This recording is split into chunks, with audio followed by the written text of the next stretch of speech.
अरे आप यहाँ बैठे हैं, मैंने आपको कहाँ कहाँ नहीं ढूंढा, लेकिन आप इस कुएं के पास क्या कर रहे हैं? भाग्यवान, मेरा तो मन कर रहा है कि मैं इस कुएं में कूदकर अपनी जान दे दूं। अरे आप ऐसा क्यों कह रहे हैं? और ऐसी क्या मुसीबत आ पड़ी जो आप इस कुएं में कूदने की बात कर रहे हैं?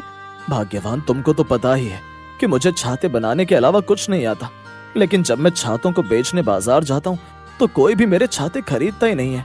आप ठीक कह रहे हैं, और वैसे भी बारिश का मौसम आने में अभी 1 महीना बाकी है, लेकिन आपको छाते बेचने जाना ही होगा, वरना हमारे घर का गुजारा कैसे चलेगा? लेकिन भाग्यवान, हमारे छाते कोई खरीदता भी तो नहीं है।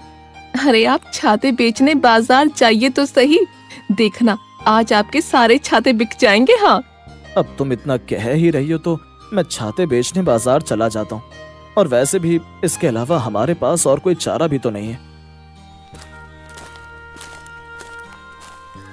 छाते ले लो, अच्छे और मजबूत क्वालिटी के छाते ले लो। मेरा ये छाता आपको बारिश की हर बूंद से बचाएगा। हाँ, छाते ले लो, छाते।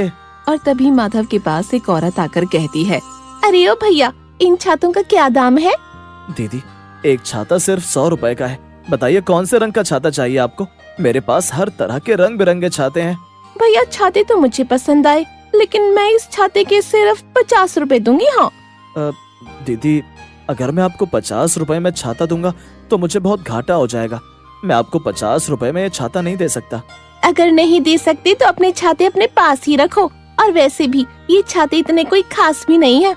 और फिर वो औरत माधव को भला बुरा कहकर वहाँ से चली जाती है। माधव मुंह लटकाकर बैठ जाता है। अरे ओ भाई, छाते लोगे क्या? देखो ना, मेरे पास कितने अच्छे अच्छे एकदम अच्छी क्वालिटी के रंग बिरंगे छाते हैं। अरे नहीं भाई, पिछली बार जब मैं तुमसे एक छाता ले गया था तो वो छाता एक मामूली सी बारिश को भी नहीं झेल पाया, और उस दिन मुझे गीला होकर घर जाना पड़ा। अरे तुम एकदम घटिया क्वालिटी के छाते बनाते हो यार, मुझे नहीं चाहिए छाते।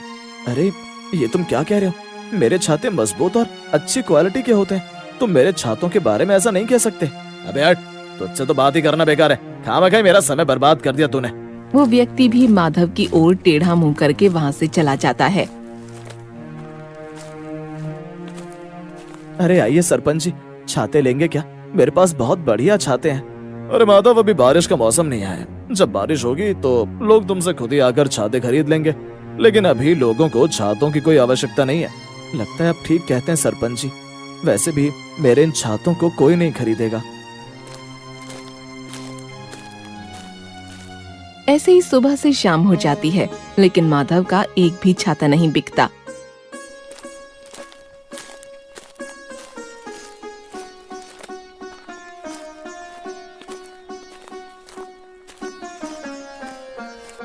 जी, आप आ गए? क्या आज आपके छाते बिके नहीं?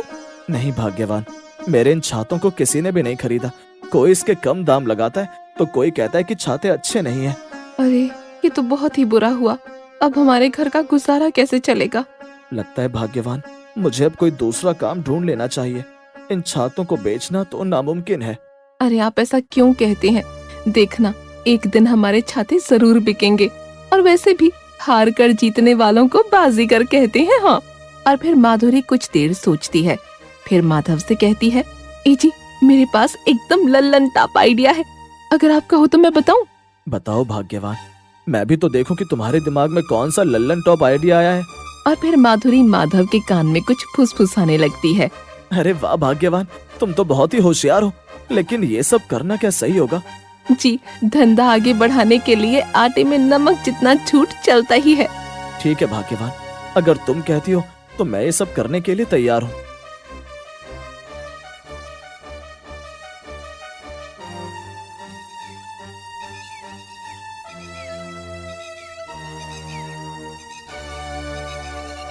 अलख निरंजन, बेटा बाहर आ, देख तो कौन आया है। अलख निरंजन। अरे बाबा जी, आप कौन है? मैंने तो आपको इस गांव में पहले कभी नहीं देखा। बेटा, मैं बड़ी दूर से आया हूँ, हिमालय के पर्वतों को चीर कर आया हूँ, और मैं किसी भी व्यक्ति का भविष्य बता देता हूँ। क्या आप सच कह रहे हैं बाबा जी? लेकिन मुझे तो आपकी बात पर विश्वास नहीं होता।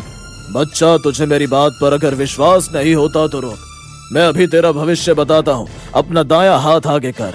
और फिर वो व्यक्ति अपना दायां हाथ आगे करता है और बाबा जी उसका भविष्य बताने लगते हैं। अनर्थ होने वाला है, घोर अनर्थ होने वाला है। क्या हुआ बाबा जी, आप ऐसा क्यों कह रहे हैं? और क्या अनर्थ होने वाला है? बच्चा, आज तेरी पत्नी का दिल टूटेगा और फिर तेरा सर फूटेगा। लेकिन बाबा जी, मेरा सर कैसे फूटेगा और मेरी पत्नी का दिल वो कैसे टूटेगा, बताइए। बच्चा, थोड़ी देर बाद तुझे सब समझ में आ जाएगा। ठीक है, तो अब मैं चलता हूँ। ये कहकर वो बाबा जी वहाँ से चले जाते हैं और वो व्यक्ति भी अपने घर के अंदर चला जाता है।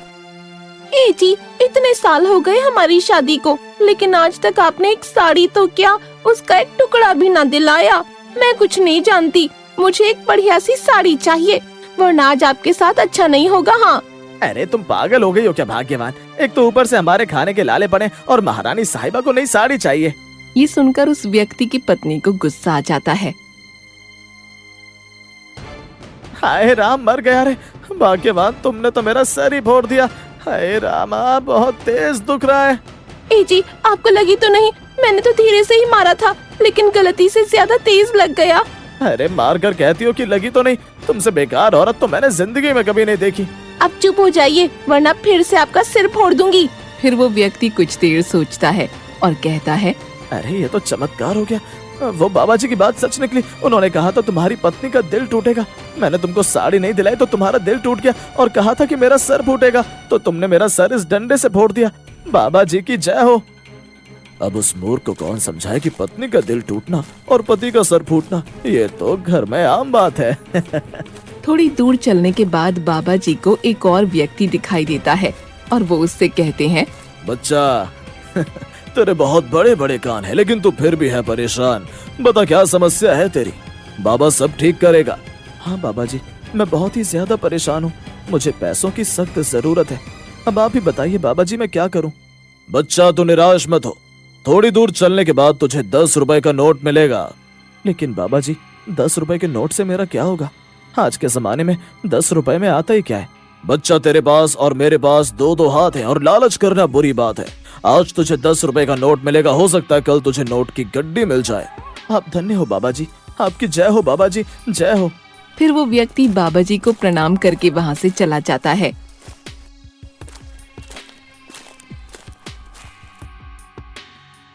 अरे बाबा जी की बात सच निकली, मुझे 10 रुपए का नोट मिल गया। बाबा जी आप धन्य हो बाबा जी। अब उस मूर्ख को कौन समझाए कि वो 10 रुपए का नोट किसी और ने नहीं बल्कि मैंने ही जमीन पर फेंका था। ऐसे ही माधव बाबा जी के भेष में गांव में जगह जगह जाता है और गांव के सारे लोग उसे असली का बाबा जी मान लेते